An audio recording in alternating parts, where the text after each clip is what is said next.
Wow, today was a wild and crazy ride for the equity markets. We saw huge jumps today. It was out of control.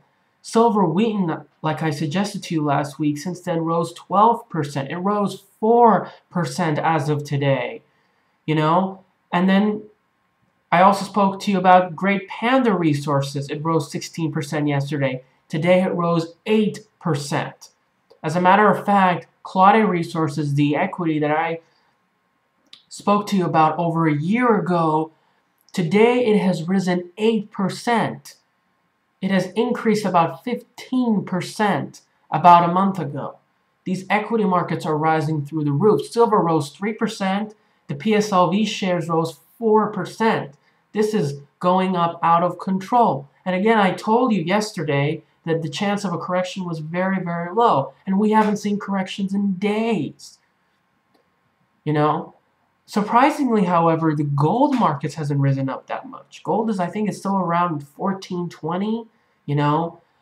But then again, as well as the related equities.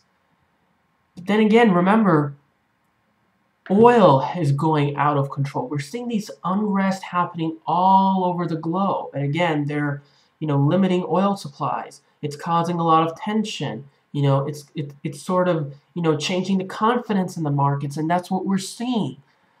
This is a huge vicious cycle. We're starting to see that. First they devalue all the currencies, then the higher cost of living causes unrest. Then that spikes up commodity prices even more, especially oil. Then the stock market tanks, and then they print more money and devalue the currency even further. It's like a completely vicious cycle. It's out of control. Surprisingly, on the other hand, in the past 2 days, even today, we saw the US dollar sort of rebound against other currencies. We saw how, it's starting to rebound against the yen, the euro, and the pound. My guess is that will be probably a short-term rebound, depending if there's a major default on some other part of the globe underway. And as a matter of fact, I forgot to point that out, but one YouTube visitor, Tiger Willica, told me to check in the equity. The ticker is called GQC. And again, I don't know what's going on, but that's his suggestion. I told you last time that Warren Buffett is optimistic about real estate, but guess who else is also optimistic about real estate? Marc Faber. And again, he's mentioned, oh, go in, the interest rates are low. I mean, he does have a point. And of course, as, higher cost of living starts to kick in, the currencies are being devalued, it becomes easier to pay off your mortgage. But then again, I understand you're very passionate about buying a home, but there are other costs that apply too. It's not just equities that are being devalued, but it's property taxes, mellow rows, homeowner association fees, utilities, maintenance, all these other costs that you have to start considering. The gas to get outside the house, depending on where you live. People have to start considering the cost. And, I do admire Marc Faber. I love his enthusiasm.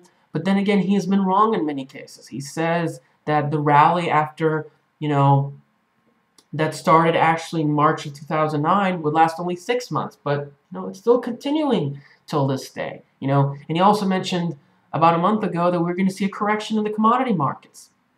It really didn't happen, as a matter of fact. Now, I am still looking forward to the, idea of connecting with the National Inflation Association so I can get interviewed for their coming documentary film about the scams being exposed and being a huge critical issue on colleges, about debt. And I'm asking all of you viewers to please email them at collegebubble@inflation.us. Please, if you can't email them, so you can ask them to put me in their documentary film. That would be a great and honorable pleasure.